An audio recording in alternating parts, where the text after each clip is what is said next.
Assalamualaikum warahmatullahi wabarakatuh. Pada pembelajaran kali ini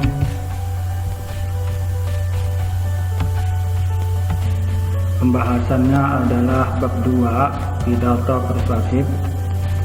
Sebelum pembelajaran dimulai, marilah kita berdoa menurut agama dan kepercayaan kita masing-masing.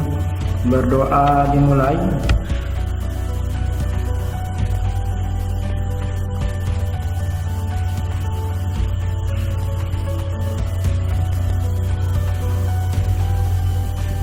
Selesai. Materi hari ini adalah KD 3.2.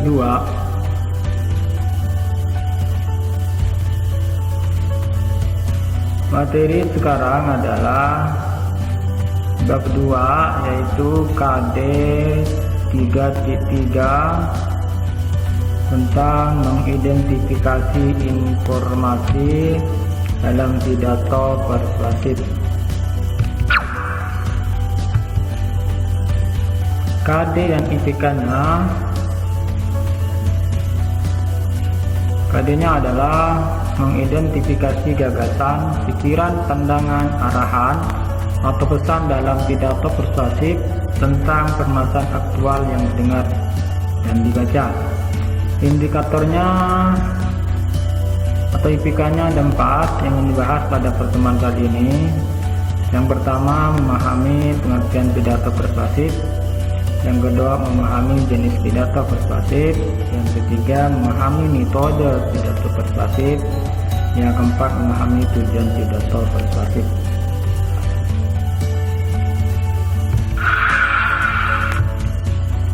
Tujuan pembelajarannya adalah selama dan setelah mengikuti proses pembelajaran melalui video pembelajaran, kalian dapat: 1. Memahami pengertian teks pidato persuasif dengan benar, memahami jenis pidato persuasif dengan benar, memahami metode pidato persuasif dengan benar.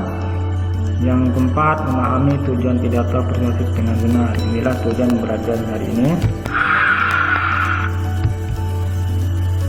Bab 2 pidato persuasif. Apa yang kita bahas? Yaitu mengidentifikasi informasi dalam pidato persuasif. Apa yang akan diidentifikasi? Silakan simak dengan baik penjelasan berikut. A. Mengidentifikasi informasi dalam pidato persuasif. Yang pertama, yang ingin diidentifikasi adalah pengertian pidato persuasif. Yang kedua, jenis-jenis pidato persuasif. Yang ketiga, metode pidato persuasif. Yang keempat, tujuan pidato persuasif. Apa pengertian pidato persuasif? Nah, inilah pengertiannya. Pidato yang bertujuan meyakinkan pembaca atau pendengar dengan menyajikan argumen dari sudut pandang. Jenis-jenis pidato. Yang pertama adalah sambutan. Yang kedua, pidato pemerintah. Yang ketiga, pidato instansi. Yang keempat adalah ceramah. Jenis-jenis pidato ini adalah berdasarkan bentuk, ya, atau berdasarkan maksud dan tujuan penyampaian pidato. Saya ulangi, jenis-jenis pidato ini adalah berbentuk pidato berdasarkan maksud dan tujuan penyampaian pidato. Adapun sejumlah untuk pidatonya yang ini, yang 4 ini ya: sambutan, pidato pemerintah, pidato instansi, ceramah. Saya bahas apa itu sambutan. Sambutan merupakan sejenis pidato yang dapat disampaikan secara tertulis atau lisan. apa biasanya di sambutan itu? Ya biasanya sambutan itu ada pembukaan, ada ungkapan, ada penutup. Ada 3 hal biasanya di sambutan itu. Pertama, pembuka, ungkapan pemerataan, penutup.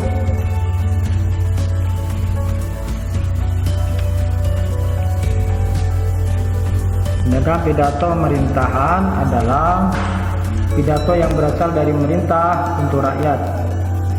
Pidato ini biasanya berisi informasi resmi menyangkut kebijakan pemerintah. Ya biasanya bentuknya berupa pengumuman, penjelasan, imbauan, dan pesan pemerintah.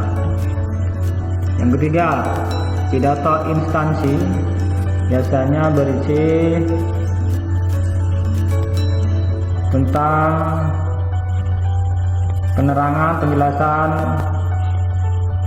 atau pendidikan. Pidato ini dapat disampaikan melalui berbagai media massa, baik elektronik maupun media cetak. Contohnya biasanya tentang instansi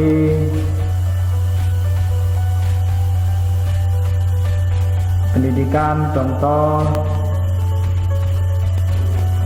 kalau kita contohkan dari instansi pendidikan, yaitu Dinas Pendidikan, memberikan pengarahan kepada para guru untuk lebih meningkatkan kinerja di instansinya. Itu contoh. Atau kalau di kesehatan, contoh Dinas Instansi Kesehatan memberikan cara-cara mengatasi demam berdarah. Itu salah satu contoh, dan masih banyak contoh lainnya. Itu instansi.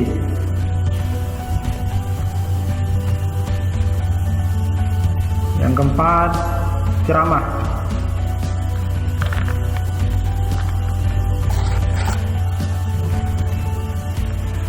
Ceramah ini merupakan jenis pidato yang menjelaskan sesuatu di hadapan pendengar.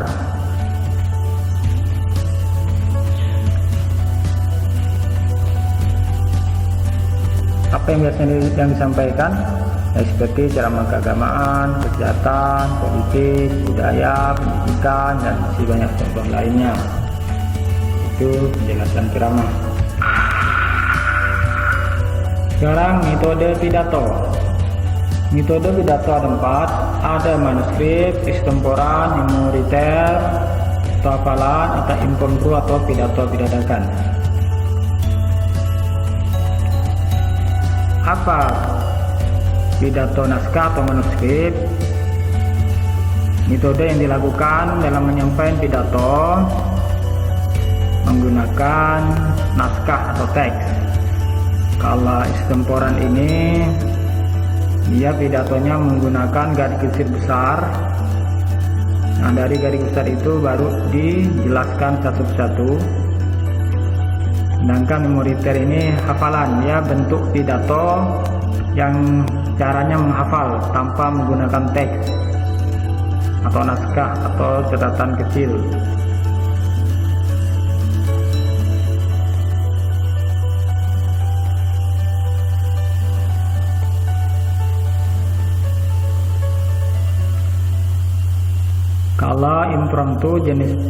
Kalau impromptu metode pidato yang disampaikan secara mendadak, secara tiba-tiba. Lebih detailnya kalian baca di bawah ini. Pidato naskah, apa isinya dengan contohnya. Ini pidato naskah atau manuskrip. Sedangkan yang kedua, pidato extemporan, ya kita dianjurkan yang menggunakan catatan garis besarnya atau catatan pentingnya, yang menyiapkan garis besarnya. Setelah itu baru dia sampaikan secara detail.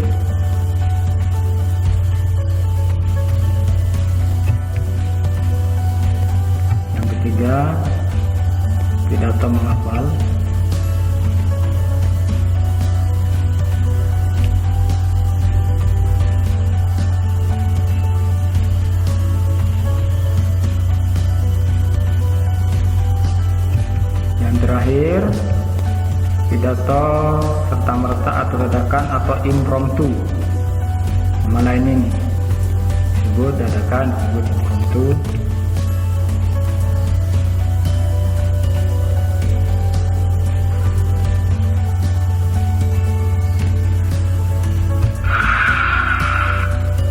Sekarang tujuan pidato.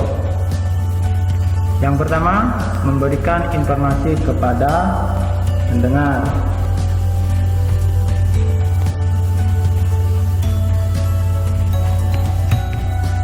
Yang kedua, meyakinkan atau mempengaruhi pendengar. Ini tujuannya agar pendengar itu yakin dengan apa yang kita sampaikan.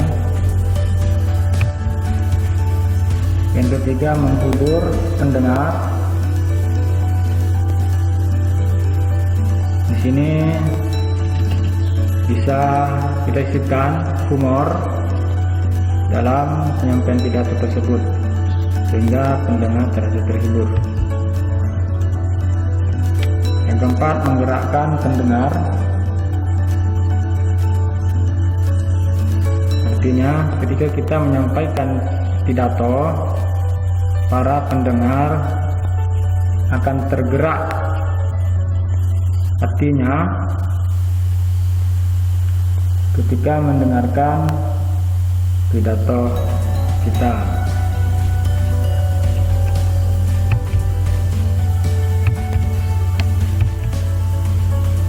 Sekarang tugasnya sesuai dengan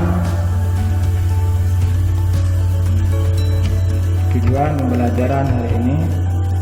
Jelaskan pengertian pidato persuasif, sebutkan dan jelaskan jenis pidato persuasif berdasarkan bentuknya. 3. Sebutkan dan jelaskan metode persuasif. Yang keempat, apa saja tujuan pidato persuasif. Demikianlah yang dapat saya sampaikan materi pembelajaran hari ini. Kalau ada pertanyaan silakan diisi di kolom komentar. Saya akhiri, assalamualaikum warahmatullahi wabarakatuh.